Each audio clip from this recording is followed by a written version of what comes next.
Bonjour à toutes, bonjour à tous, ici TFT, c'est avec grand plaisir que nous nous retrouvons une énième fois pour Coup de gueule, votre émission préférée sur la chaîne, Coup de gueule Reloaded. Et aujourd'hui on s'attaque à un gros morceau, on s'attaque à un classique, on va parler du film House, sorti en 1985-86, j'ai deux dates donc c'est un peu le bordel, qui est un film que j'ai vu parce que déjà c'était un classique de l'horreur. De près ou de loin, ce film a eu un culte, un véritable following, une sorte de comment je peux dire, de groupement de fans au fil des années, qui fait que c'est devenu un incontournable aujourd'hui. Alors, évidemment, on est sur un film des années 80, mais ne vous laissez pas avoir par l'affiche qui démontre une main zombifiée, décharnée, qui est en train de sonner une maison.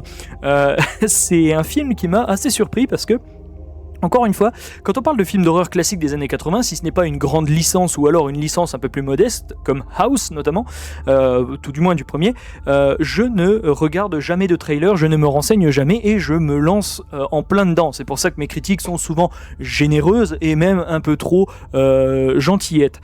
Ça va pas être le cas aujourd'hui, étrangement. House, je me rends compte que oui, il est certes classique, mais classique ne veut pas dire forcément bon. Regardez les films qu'on appelle à tort ou à raison des nanars ou alors des navets. Je ne vais pas classer House dans ce type de film. Alors, pourquoi? Et c'est mon avant-propos. Le film a eu un budget estimé à 3 voire 3,5 millions de dollars de l'époque, donc de 85, et il en a rapporté 22,1 millions de l'époque théorique. Donc on va dire il a fait 3 fois 7, 21. Oui, il est rentré cette fois dans ses frais entre énormes guillemets, c'est plus 6 fois et demi, mais bref, peu importe.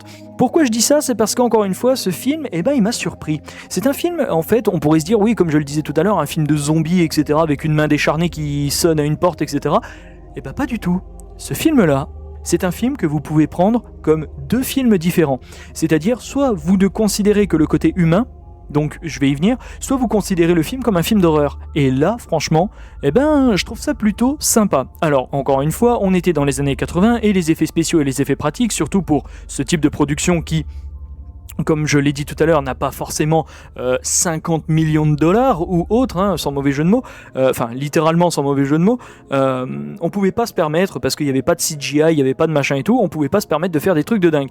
Et comme je le disais, du coup, souvent si vous faisiez un propos, souvent social ou sociétal, ça risquait forcément de piquer. Et là, du coup, dans ce film, on suit un auteur qui est visiblement très très connu, qui s'appelle Roger Cobb, et qui est un ancien militaire du Vietnam qui revient dans les années 80. Donc, techniquement, le Vietnam, c'est quoi? C'est 55-75 de tête. Donc, 10 ans après, il fait fortune aujourd'hui, visiblement, il fait fortune en vendant des bouquins d'horreur, mais lui il commence à en avoir marre, donc du coup il décide de se dire un jour je vais écrire un livre sur le Vietnam, sur mon expérience, sur ce que j'y ai vécu, sur ce que j'ai fait, sur comment ça s'est passé, etc. Et du coup, il décide de se rendre dans la maison de sa grande tante qui s'appelle Elisabeth, je crois, qui a toujours été prise pour une folle, etc. La folle du quartier, etc. Qui disait oui, ma maison est hantée, etc. Tout ça. Et lui, il s'y rend pour, bien évidemment, vous le voyez venir. On est en 2026 à l'heure où je tourne cet enregistrement, donc maintenant vous le savez. Évidemment, la maison est hantée, etc. Tout ça, donc évidemment la maison, est-ce qu'elle est hantée ou pas? Évidemment qu'elle l'est, sauf que comme je le disais en introduction, non, pas tellement. Comme je le disais, et je reprends mon propos, soit vous prenez le film pour un film d'horreur, soit vous prenez le film pour un film humain. Et à partir de ce moment-là, c'est là que c'est intéressant, puisque vous avez deux axes de développement. Étrangement, je me laisse souvent porter par l'horreur, etc. dans ce film, et je me rends compte qu'elle est assez secondaire. Mine de rien, je me suis concentré sur le côté humain de la chose, et en fait, ce film est une métaphore des PTSD du Vietnam. Donc littéralement des post-traumatic shock disease du Vietnam, donc c'est-à-dire les séquelles des personnes qui malheureusement sont allées au Vietnam et en sont revenus. Pour celles et ceux qui ont eu la chance, ils sont revenus, mais affectés moralement et psychologiquement et psychiatriquement, ce que je respecte évidemment. Cependant, comme je le dis, ce film va avoir cette tournure métaphorique par de l'horreur, notamment par le boss final, on va dire, etc. Où c'est clairement un rappel direct du Vietnam, etc. Chose assez intéressante, c'est comme je le dis, le film n'a pas forcément 50 millions de dollars de budget, sans mauvais jeu de mots, mais il arrive à placer des séquences du Vietnam ce qui est assez dingue. Alors évidemment, on sent qu'ils ont été tournés avec un équipement militaire acheté sur le tard là. Ils ont été tournés dans le jardin botanique local. Hein. Ça se sent, ça se sent. Je suis vraiment désolé. Je rigole, mais de manière bienveillante pour ce film. Hein. Bien sûr, je ne l'assassinerai pas. Hein. Il aura une note convenable à la fin de ce review. Mais non, ce n'est pas un bon film parce qu'encore une fois, il est bloqué par ses limitations budgétaires. À l'époque, ce film-là est le premier de ce qui fera combien 4 films, je crois, 4 films dans cette saga-là de Houses, j'imagine, qui formera 4 films de cette propre saga, parce qu'après vous verrez, je vous explique pas, mais en gros ils ont été renommés, il y en a d'autres qui ont été greffés à la saga alors que pas du tout, alors machin, donc voilà, normalement il y a que 4 films House. Il n'y en a que 4. Il y en a d'autres qui ont été rajoutés, mais comme je le dis, ils ne font pas partie du canon de l'histoire, etc. Et même c'est d'autres films qui n'ont rien à voir. Donc bref, c'était encore une fois une manière de capitaliser sur la saga House, sauf que là, non, on parle des 4 films. Donc pour le premier film, c'était en plus le premier. Il n'avait pas des 100 et des 1000 au niveau des pépettes, au niveau des ronds, et donc du coup, au niveau de l'argent, au niveau des fonds, et donc du coup, il a fait ce qu'il pouvait. Alors, mine de rien, on va pas se mentir, le film est divertissant. Il y a de l'humour. Étrangement pour ce genre de film, il y a de l'humour, il y a pas mal de scènes qui sont particulièrement drôles. Mention spéciale aux outils de jardin qui volent, j'ai trouvé ça excellent, vraiment, et je crois que ça vient de là, tout ce cliché des outils de jardin possédés, etc. C'est vraiment cool, vraiment. Le film est pas forcément gore, bon, il y a un monstre à un moment qui se fait décapiter par un taille-haie de jardin, ce qui est plutôt intéressant, je dis hey, pas mal, etc. Bon, c'est plutôt cool. Mention spéciale également à la pelle, une pelle possédée qui toque à la porte de la salle de bain, qui est toc toc toc, le personnage ouvre et il y a tous les outils de jardin qui attendent là en mode hey, on va te niquer ta race. Voilà, c'est à mourir de rire. Il y a certains trucs comme ça, je vous jure, c'est génial. Voilà, ils arrivent à faire de l'humour avec 3 fois rien. On imagine les techniciens en hors-champ avec leur balai sur lesquels au bout il y a des fils de pêche, des fils en nylon, et au bout de ces fils en nylon il y a les accessoires de jardin, etc. Mais on s'en fout. Franchement, ça a été fait avec beaucoup de cœur, avec beaucoup de respect, etc.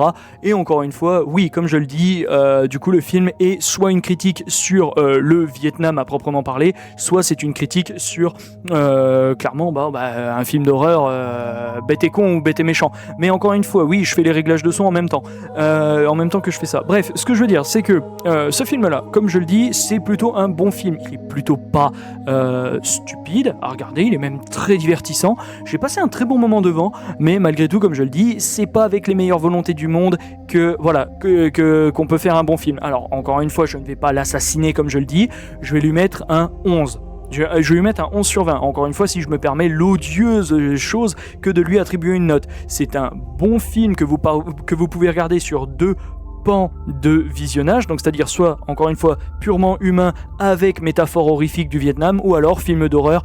Mais si vous regardez ce film en tant que film d'horreur, ça sera un très mauvais film d'horreur. Si vous regardez ce film, ça sera un mauvais film. Et si vous regardez ce film comme une critique sociale et sociétale des PTSD du Vietnam, donc c'est-à-dire des traumatismes du Vietnam, le propos est complètement manqué à cause d'un manque de budget qui malheureusement n'est pas du ressort du film. Il n'y pouvait rien. Il lançait un nouveau film, on pouvait pas lui donner ah tiens, tu lances un nouveau film, ouais, tiens, 30 millions de dollars de l'époque. Non, il a fait avec ce qu'il pouvait, et franchement, je serais un salopard si je lui mettais en dessous de 10. Donc là, je lui donne 11, j'ai passé un bon moment, mais encore une fois, avec les limitations techniques et budgétaires de l'époque, ce film ne pouvait que passer à côté. J'en suis vraiment désolé, je tiens à dire que j'ai aimé le film, mine de rien, mais ce n'est pas un bon film, ce n'est pas un bon film d'horreur, et ce n'est pas un bon film de critique sociale et sociétale.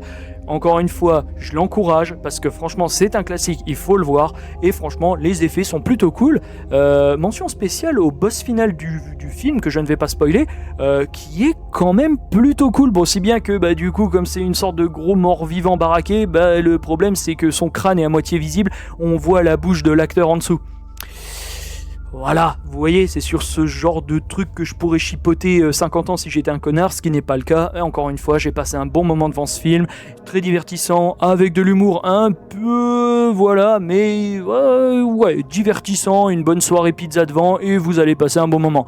Merci à toutes et à tous d'avoir suivi cette critique, c'était TFT, passez une bonne fin de journée, portez-vous bien, la bise, faites-vous kiffer, et à bien vite bien sûr. Salut, prenez soin de vous.